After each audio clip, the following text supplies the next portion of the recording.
Okay, so now I want to read you a bedtime story, and just come closer, relax, and if you want to go to sleep, that's completely fine.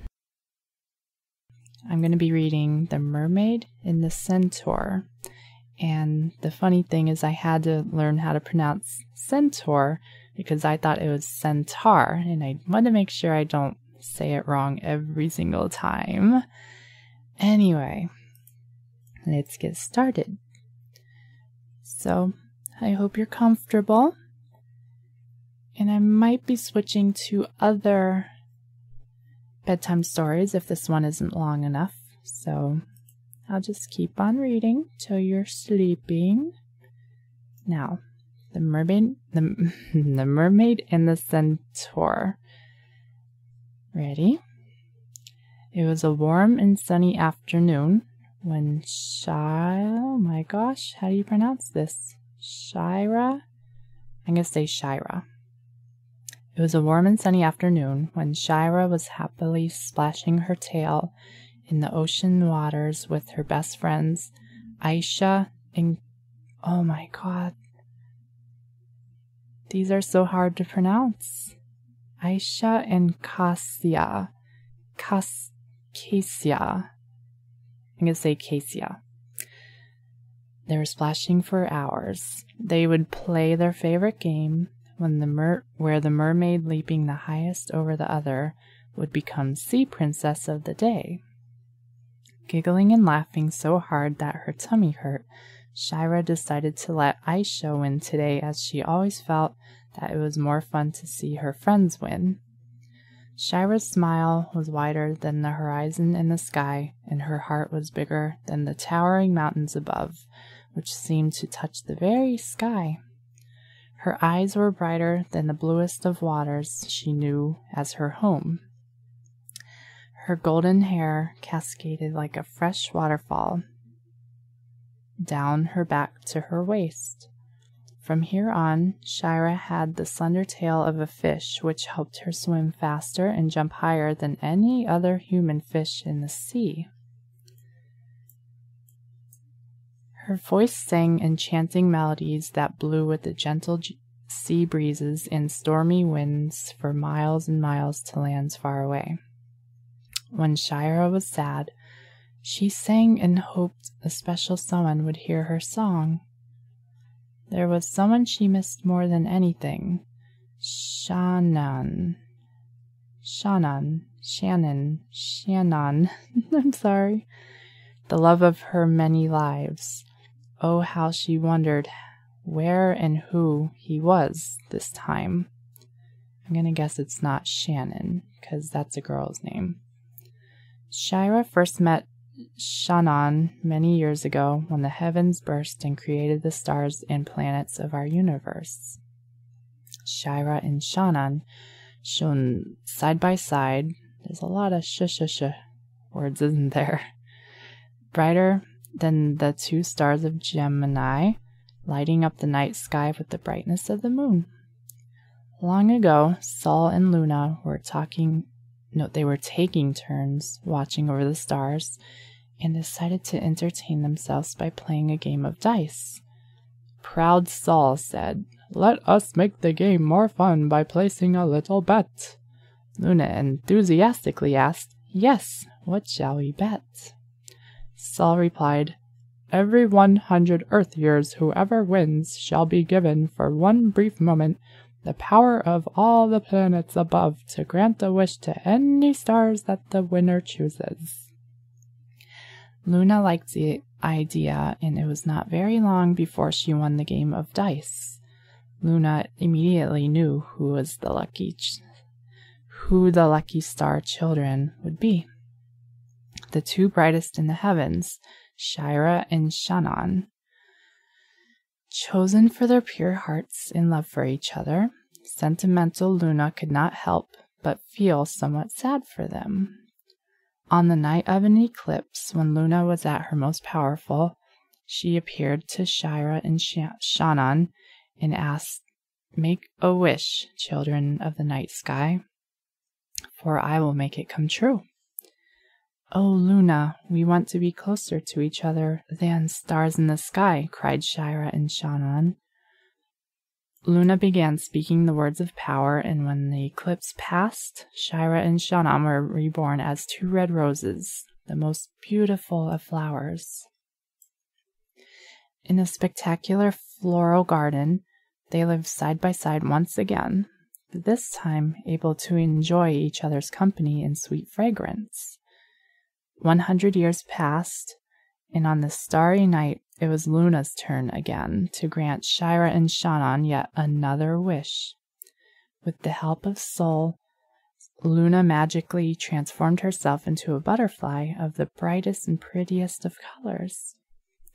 She flew to the rose bush home of Shira and Shannon and spoke, "My old friends, there is nothing more I would like to do than to grant another wish for the two of you." The two red roses pleaded, "Oh, if only you will. What we want most is to be closer still." The butterfly smiled, winked an eye at them, and gracefully flew and disappeared into the baby blue sky. Then out of a giant cloud flew two lovely white-winged doves. Shira and Shannon were together again, but this time traveling through the sky as symbols of universal peace. Meanwhile, Shira and Shannon's hearts were content, but something they felt was still missing.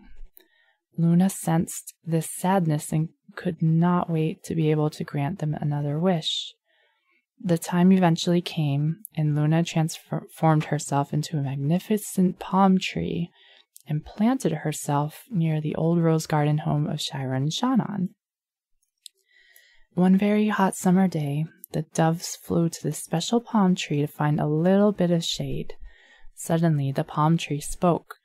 "Again, 100 years have come and gone. Tell me what it is you wish upon." Shira and Shannon cried out, "By all your powers from above, what we have together is true love. If only we could now hold hands and walk side by side through distant lands." Luna wanted to add some excitement and replied, "This will be done, but let's make it more fun. To make your wish come true for you, there is one thing you both must agree to do." "What is it?" asked the doves. "You must wait longer, if this is your will, but only to be reborn, closer still."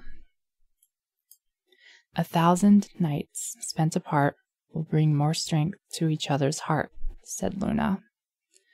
Shira and Shannon replied, "Yes, to be closer than ever before is surely worth waiting for." Content with this reply, Luna vanished into the rich earth, and so they waited. 200 years passed, and Shira's sea mates knew that she was sad, as she often thought as Shannon, hoping the day would soon come when they would be together again. Shira felt a bit tired today, and gracefully swam to the sandy shore for a little afternoon nap. As she fell asleep under the warmth of the sun, she dreamt of Shannon. In her dream, a seahorse spoke. "The one you wait for is nearby. This, I promise you, is no lie." Shannon had been roaming the lands all this time searching for his beloved Shira. He looked for her in all forms of life on earth, but today he too grew most tired and discouraged. As he lay down to rest, he quickly fell asleep. In his dream, a seahorse also appeared and said, "Wait no more for her, my friend. This is the beginning, not the end." Shannon instantly awoke, determined now, more than ever, to keep looking even harder for Shira. Meanwhile, on the other side of the bushes, Shira was awakened by the sound of distant galloping. "Am I still dreaming?" she asked herself. Her eyes opened wide when she saw the handsome centaur who had stopped to drink some water from a nearby pond. Shira's heart began to pound so loud that she could hear it. She immediately recognized Shannon's soul, Feeling her presence, Shannon looked up only to find himself gazing into Shira's crystal blue eyes and said, "I knew you were near because your song led me here." Shira replied, "I sang to you from my heart each day that we have been apart." From the distant waters, you could hear Aisha and Cassia singing and rejoicing at the sight of them holding hands for the very first time. Then suddenly, from the bushes appeared a unicorn of a lavender color, who galloped proudly up to Shira and Shannon like a warm spring shower. A golden ray of light shone from its horn, bathing Shira from head to tail, and Shannon from head to hooves. The unicorn's work was done as she galloped away in the bushes where she came from.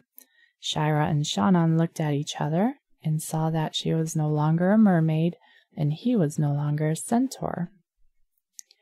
Now they were people, just like you and me. As they gazed down and started jumping and skipping, about getting used to their brand new legs and feet, they suddenly realized that the magical unicorn had been their old friend, Luna, who made the best wish of all. Made true the best wish of all. Together, Shira and Shannon continued to live happily as children of the moon, king and queen of the kingdom of Lunaria, named in honor of their old friend Luna. Okay, I'm going to read you one more. It's going to be a short one. This one's called The Flying Unicorn. Come closer. Sarah was a unicorn. She was a very special unicorn, and her tribe considered her one of the greatest creatures in the world, for Sarah had wings and she could fly. Great big gossamer wings, the color of moonlight, could take her soaring into the air above, her white body gleaming in the sun at day and sparkling in the moon and starlight at night. She was a happy and good-natured animal and made friends with everyone, even humans. She liked little children who always stared at her in wonder and delight. One little girl was her special friend. She lived just outside of the forest that Sarah lived in. Her name was Minnie, and she loved Sarah with all her heart. One day when they were walking in the forest, Minnie asked Sarah, "Dear Sarah, would you please take me up with you into the great big sky? I want to see the world from up there. Please, Sarah." "Of course I will, my little friend. Would you like to go now?" Sarah asked, looking down at Minnie. "Yes, please," Minnie shouted, jumping up and down in excitement. And so, with Minnie on her back, Sarah flew off into the air, climbing higher and higher, with the little girl screaming in delight. She held on tightly to Sarah and looked down at the ground that seemed so very far away. The houses and trees looked like toys. The river looked like a blue line drawn on one of her drawing pages. Birds flew past her, chirping a friendly greeting, and then she waved at them in return. Soon it was time to return to the ground, and when she landed, she hugged Sarah tightly and said, "Thank you so much, dear friend. That was lovely." Well, that's all for now. You should really get some sleep. Night, night.